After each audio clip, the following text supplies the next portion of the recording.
The NLC pointedly accused the police of mass killing during this protest. As killing of protesters, relying on reports about that about 40 people may have been killed by the security agency in the first 2 days of the protest. And the NLC warned that it might be forced to declare an industrial action if what it called the wanton destruction of human lives by the police continued. And this development came on a day the police, in deference to a court order, clamped down on protesters who had gathered at the MKO Abiola National Stadium, Abuja, in continuation of their protest. All right, at the instance of the government, a court had ordered the protesters in the Federal Capital Territory to be restricted to the stadium to prevent it from being hijacked by hoodlums, where it's to be held in the streets. Now, the protest took place peacefully on the day one of the action and on Thursday, but the force headquarters fought back on the claim of mass killing, saying only 7 persons had been confirmed dead. Even if it was 7 persons, even if it was 1 person, there is no, we cannot trivialize that 681 action. arrests were also yes, made. 681 arrests were also made. But the NLC are threatening that they might carry out a mass action if the killing of protesters continue. Well, the truth, let me first of all commend the NLC for once joining Nigerians who are protesting. Yes. If not, it has always been on NLC issue, the Labour Congress issue, Labour Congress, workers of government.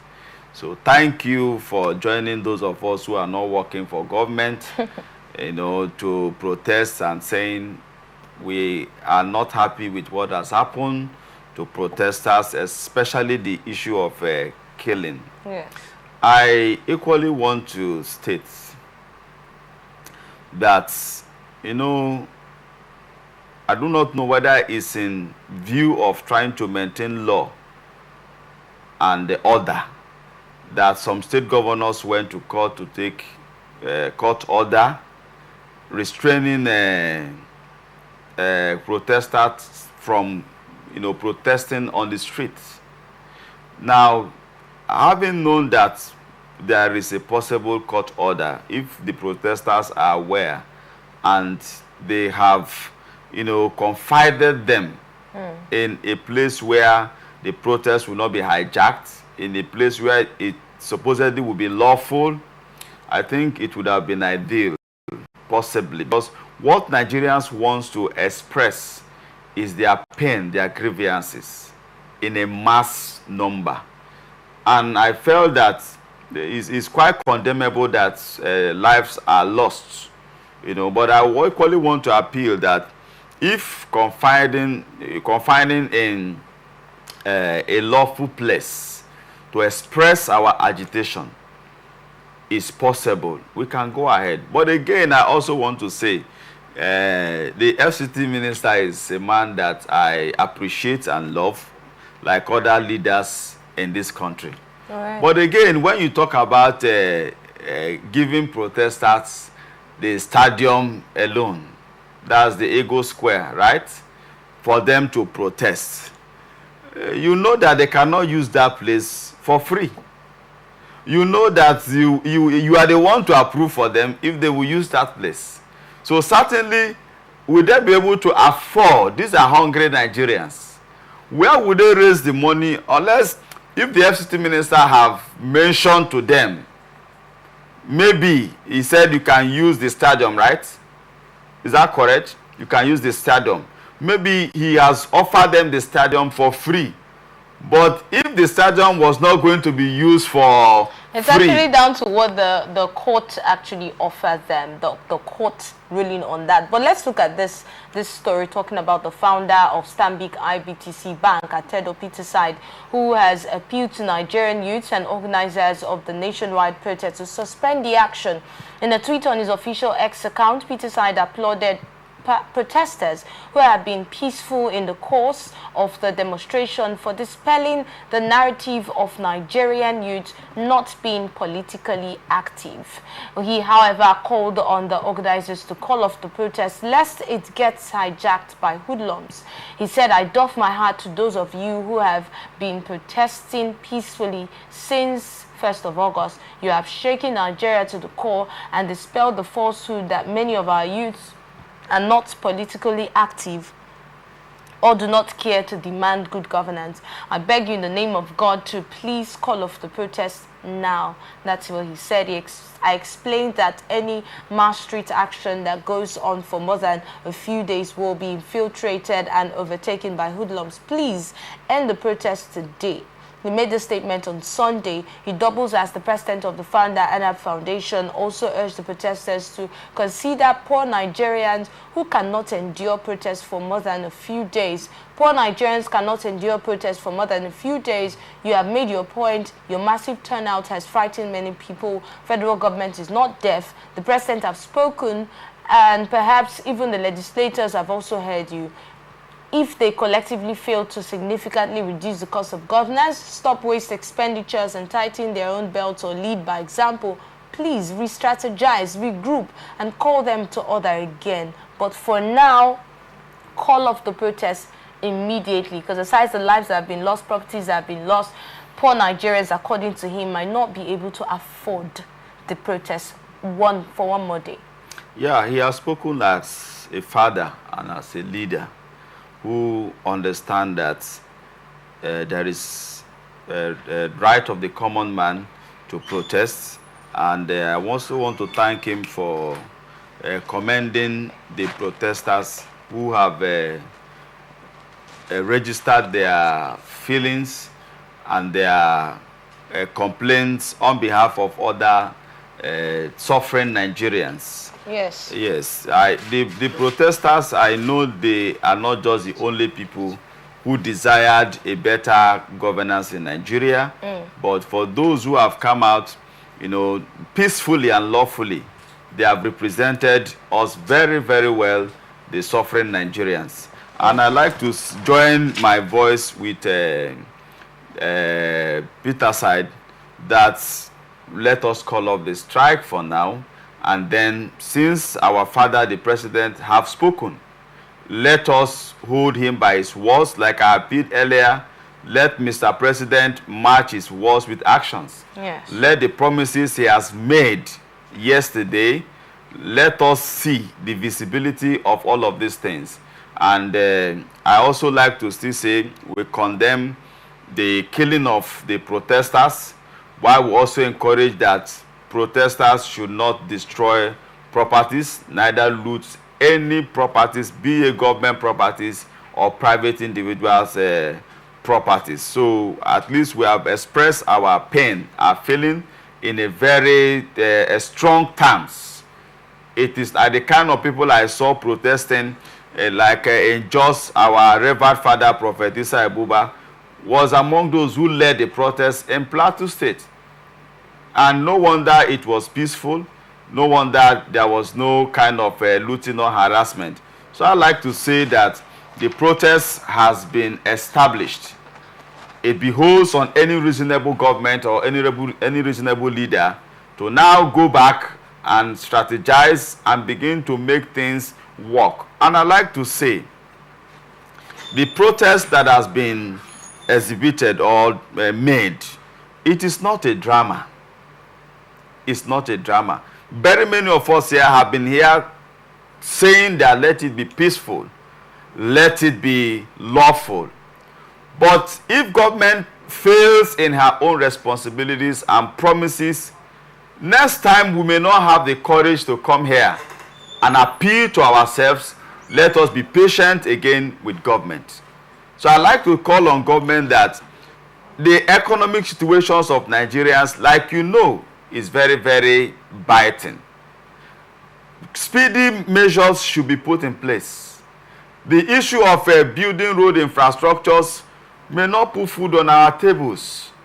The issue of coming up with renewable energy will not put food on our tables immediately. And then I'm also calling on state governors, local government chairmen, senators, House of Rep, ministers, those who are philanthropists that we have in Nigeria right now. Let us not see the common man as a useless being. Let us understand that they are the reasons why we exist as a government. Let us understand that it is because of them you have the privilege of having security votes, controlling our allocations. So let us try to address and attend to their needs. What Nigerians are looking for is how to feed right now and how to just maintain livelihood. So the much you can do, it is not the time you want to tell me because we are building 1 million kilometer road going to my village that I should continue in suffering. I will not agree with you. So it is time that you reduce the project in terms of infrastructure and put more effort on stomach infrastructure. Right. So that Nigerians will be alive to see and use the infrastructures that has to do with road, hospitals, schools, and whatever. So if we are not alive, any kind of Jingati project you are using will not be making sense to us. So on the statement of putting an end to the protest immediately, there is need for the protest to end because, like our revered brother has reiterated, that the common Nigerian, the poor Nigerian man who feeds from hand to mouth cannot survive a long protest. Businesses are grounded in most areas. Government offices are shut down. I went to the NIM office some days before the protest, and there are so many Nigerians at the NIM office who went there. They were promised to come back the next day to collect their NIM. Some of them, they have bank issues. For them to get a little money from the bank because of NIM, they can't access those money. So I wonder what could be happening to such kind of families. Most of them elderly people, fathers and mothers. So I like to say that things have gone wrong, but two wrongs cannot make a right. We have protested, we have said we want this to be corrected, and Mr. President and other Nigerians have also said that things will be corrected. Let us give them a little more time and see if it is the usual fake promises. Okay, thank you so much for your thoughts on that one. Let's look at the last story now. University Don Simon Ehiabi has declared that Nigeria is suffering from acute leadership deficiency syndrome.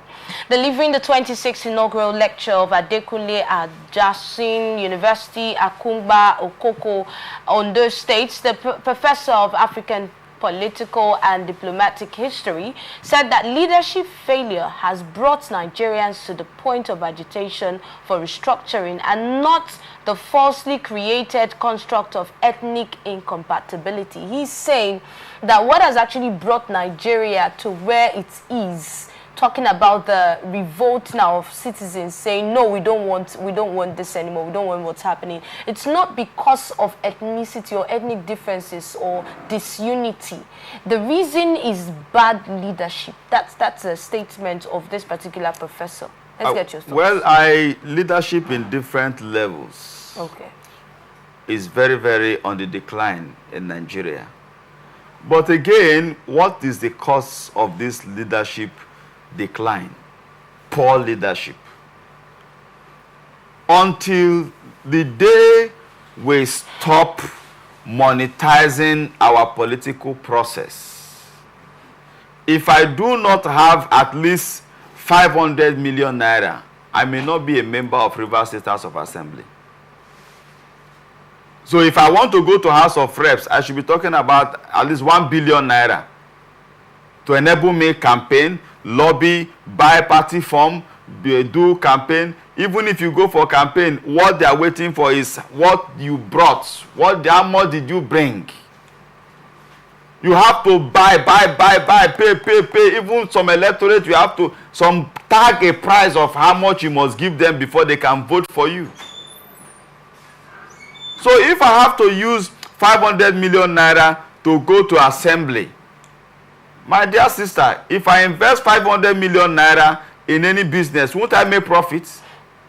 So you think that the politician or the leader who wants to go to assembly and is going to invest 500 million naira is a philanthropist? Is that what our leadership roles are for? For people who want to invest and then make profits? The point is, we the electorate, we are the one making them to spend that money. No, I'm saying the electorate are making them spend that money. You'd have to explain that. I know you already laid a background, but I'm not seeing the relationship between that and saying the electorates are the cause of that. The electorates never came out to say, bribe me so that I can vote for you. No. You see, did they ever come out to say that? I'm speaking from experience. For you to buy your nomination form is not 1 naira. It runs in millions. For you to even visit the stakeholders, the party delegates, you have to keep money for them. You're still in the I'm trying to coffers of the leadership. Wait, that's the point I'm saying. You have not come down to the people. I'm explaining how these monies are spent. So how is that the fault of the people now? The delegates of the party are Nigerians. We get to the day of campaign. I go to Ward 1, Ward 2, Ward 3, Ward 5. I must go, the canopies they will use in gathering is my money. The refreshment they will use is my money. The buses that will bring people from their communities is my money. On the day of election, you will see an old woman telling you that, you see my card, my PVC. You go there to bribe people so they can vote for you. That is it. It's more like you're giving two explanations. Oh, the cup is half full. And the cup is, what's the other one? They skipped now. But thank you very much. I'm not justifying bad leadership. But I'm only saying that blame only on the people. No. What I'm trying to say is that the process should be affordable. Okay. Whereas, let us also, because we have to wrap up now. Time's no longer on our side. Thank you so much, Ambassador. We'll probably have you some other time. We'll have so a better leadership. Explain more. But thank you for joining us. This is where we get to wrap things up. Remember that we are open for partnership and sponsorship. Stay connected with us on all of our socials on Facebook and YouTube at Atlantic Television Network, on Instagram and TikTok at Atlantic TV Network 1, and on X at Atlantic TV Net. Watch us live on our website at www.atlanticnetwork.tv. Always have it in mind that peace and unity are the pathways to progress. I am Enidoye Jackson. Coming up next is Open Conversation. Please stay with us.